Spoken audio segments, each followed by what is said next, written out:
Yeah, les courbatures. J'ai fait l'amour avec 9 personnes en même temps la dernière fois que j'avais mes règles. Et c'est un truc que vous me demandez aussi souvent en commentaire. Comment on fait l'amour quand on a ses règles? Eh bien, les amis, je peux vous dire qu'il y a des astuces et des techniques pour que les autres personnes ne se rendent même pas compte. Les 9 personnes n'ont même pas réalisé que j'avais mes règles. Pourtant, il y a eu de la pénétration et je me suis fait... J'ai même eu des... L'astuce ultime, c'est d'utiliser une éponge menstruelle.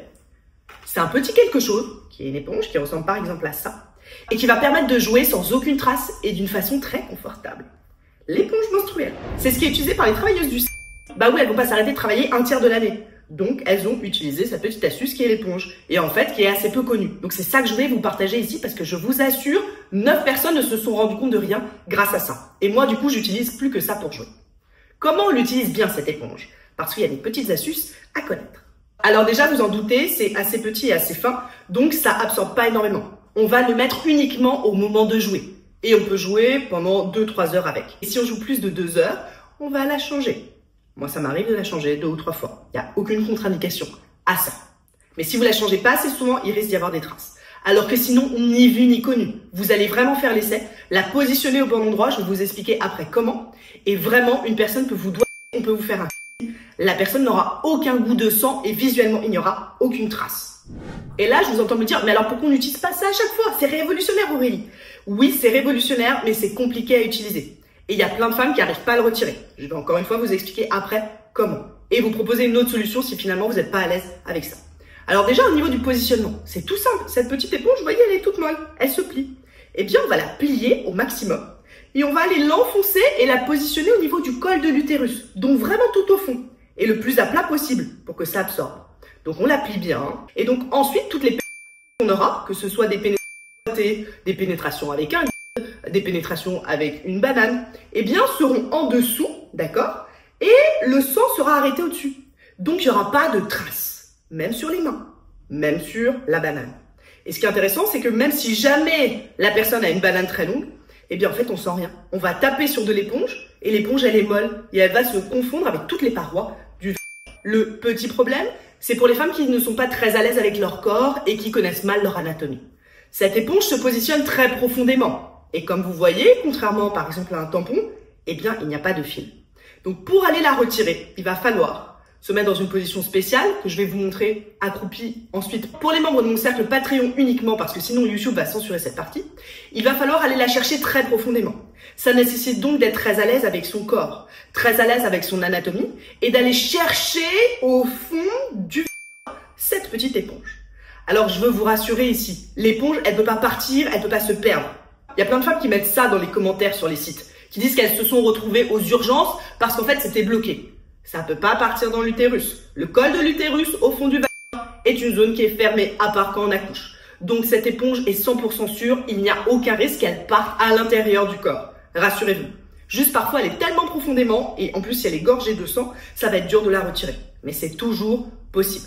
Donc si vous êtes vous-même pas très à l'aise avec votre corps et que vous vous sentez pas d'être accroupi à 4 pattes avec 2 doigts pour aller chercher cette éponge tout au fond, ou que c'est le cas de votre partenaire, heureusement il y a d'autres astuces que je vais vous livrer ici. Et c'est ce que j'utilisais moi avant de découvrir ces merveilleuses petites éponges utilisées notamment par les actrices, qui m'ont permis depuis de jouer incognito, quelle que soit la période du mois. Donc je leur dis un grand merci. Il y a aussi des nouvelles cups qui existent avec un fond plat. C'est une fille qui m'a parlé de ça quand j'étais en train de faire l'amour avec cette personne, avec les 9 là. Bah elle avait une cup à fond plat. J'ai jamais testé personnellement, mais apparemment ça marchait parce qu'elle non plus, elle avait pas de traces. Donc vous pouvez aller regarder ces cups spécifiques qui permettent également d'avoir une pénétration, que ce soit ou avec une banane, qui sont des cups un peu plus plates. Moi, ce que j'aime moins avec la cup, c'est que souvent il y a des fuites. Donc j'imagine que ça doit être le cas aussi ici. Que peut-être avec des mouvements de pénétration, eh bien la cup va basculer un peu et qu'il peut y avoir des traces. J'en sais rien, je ne peux pas vous le conseiller puisque je ne l'ai pas testé. En tout cas, ma partenaire n'avait aucune trace quand j'ai joué avec elle. Attendez, avant d'aller plus loin dans cette histoire de règles et de continuer à faire l'amour, j'ai envie de vous proposer quelque chose. Un petit pacte. Vous voyez, cette vidéo et toutes les vidéos de la chaîne sont 100% gratuites. Mon but, c'est vraiment de faire une révolution de société. Et pour ça, j'ai besoin de vous, de votre soutien, de quelques secondes, de cliquer pour liker cette vidéo, de commenter et aussi de vous abonner à la chaîne. Ça vous prendra quelques secondes et c'est ça qui peut tout changer pour permettre à tout le monde de partager plus de plaisir et qu'on fasse tous ensemble beaucoup plus l'amour. On continue? Mais il y a donc une autre option que cette petite éponge menstruelle ou que cette cup spéciale. C'est ce que moi j'utilisais avant. Je vais vous donner mon protocole pour rester dans le flow qui me permettait de jouer et d'éviter au maximum les traces. Alors, comment je faisais? J'ai adapté la protection que j'avais au moment de l'interaction que j'avais. C'est-à-dire qu'au début, quand je savais que j'allais jouer, je passais à la salle de bain ou aux toilettes.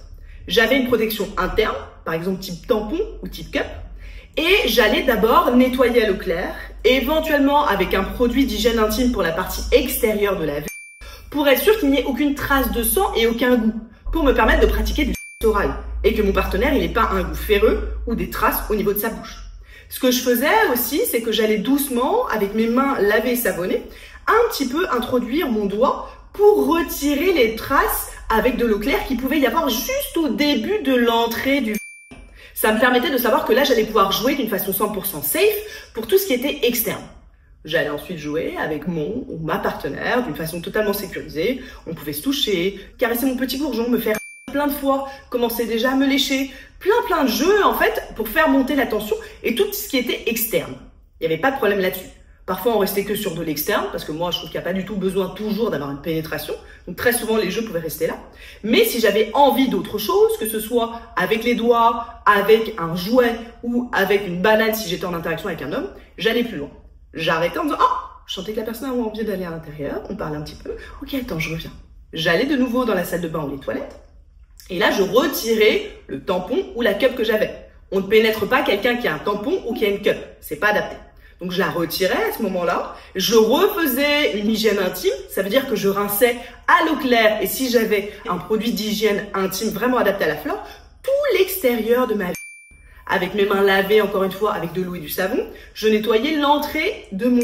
Je nettoyais aussi juste vraiment l'entrée du vagin et tout l'extérieur. Je vais pas profondément parce que on n'est pas censé nettoyer le vagin. Le vagin, il a un pH, il y a des bonnes choses dedans. Et on déséquilibre tout cet équilibre-là si on commence à mettre trop d'eau. Donc, ne nettoyez pas l'intérieur de votre vagin, c'est pas du tout adapté. Par contre, l'extérieur de la vagin et juste l'entrée, oui. Je faisais ça pour limiter les traces au maximum. Ensuite, je retournais sur le lieu du jeu et j'avais toujours avec moi, je vais vous montrer pour les membres Patreon dans ma chambre, une serviette noire. Et cette serviette noire, je la positionne sur les draps. Ça permet d'éviter les traces. Parce que même s'il y avait des petites traces de sang dans cette technique-là, eh bien, en fait, on voyait rien sur les draps. C'était directement absorbé par cette serviette noire. Ce que je faisais aussi en plus, c'est de tamiser la lumière. J'ai une lumière un peu sympa, un peu tamisée. Du coup, les petites traces, elles deviennent plus anecdotiques. On les voit moins. Et si j'étais avec un homme un peu plus sensible visuellement au niveau de sa banane, il n'y a aucun problème dans ce cas à mettre un préservatif. À créer une barrière supplémentaire si la personne, qui a tout à fait le droit de s'écouter, a un rapport au sang qui est compliqué. D'accord ? Je rappelle par la même occasion que les règles, c'est pas du tout quelque chose de sale. C'est pas du tout quelque chose qui empêche de faire l'amour. Il n'y a aucune contre-indication médicale. Vous pouvez faire l'amour autant que vous voulez, voyez, même à 9, pendant que vous avez vos règles. Aucun souci là-dessus. Ça va pas créer des problèmes dans le corps, dans votre corps ou dans celui de votre partenaire. Certaines personnes ne le font pas, notamment pour des raisons religieuses, mais ça, c'est leur histoire. Et c'est parfait comme ça leur appartient. Par contre, on ne force pas quelqu'un qui a ses règles à avoir une interaction sexuelle. C'est peut-être un moment où cette personne n'a pas envie d'avoir quelque chose à l'intérieur d'elle. C'est peut-être un moment où cette personne a envie de jouer uniquement en externe. Ou peut-être n'est pas dans une énergie sexuelle, mais plutôt dans une énergie sensuelle. Donc on respecte ça. Notamment si la personne a des douleurs, des migraines, se sent pas très bien dans son corps. Eh bien, on ne va pas la forcer en disant « Attends, j'ai une nouvelle technique avec une éponge, on va pouvoir jouer quand même. » Non, ça c'est vraiment pour les personnes qui ont quand même très envie de jouer. Et donc c'est la décision pendant qu'elles ont leurs règles. Sinon, on joue autrement. Il y a plein de façons de jouer, même sans pénétration. Et il y a plein de façons aussi d'être dans de la sensualité et de partager des moments de connexion si jamais la personne n'a pas envie là-dessus. Voilà les amis, vous avez tout pour continuer à jouer et à prendre beaucoup de plaisir pendant les règles. Que ce soit avec cette petite éponge qui est l'astuce ultime, comme les travailleuses du sexe, ou alors avec les autres techniques que je vous ai livrées, si jamais vous n'êtes pas confortable et que vous n'avez pas envie d'aller chercher l'éponge à l'intérieur de vous. Et le plaisir, vous savez que c'est quelque chose de beau, d'humain et de fondamental auquel tout le monde a le droit, quel que soit le moment de son cycle, quel que soit son genre. Et c'est ça que je vous aide aussi à faire sur cette chaîne. Merci beaucoup. Allez les membres Patreon, suivez-moi, je vais vous montrer dans ma chambre la serviette noire que j'utilise, la façon dont je les positionne sur les draps et aussi la petite position pour bien retirer l'éponge. Ce serait censuré sur YouTube, donc c'est que les petits membres qui ont droit. Allez, on y va. Alors les membres Patreon, je vous emmène dans ma chambre. Voilà.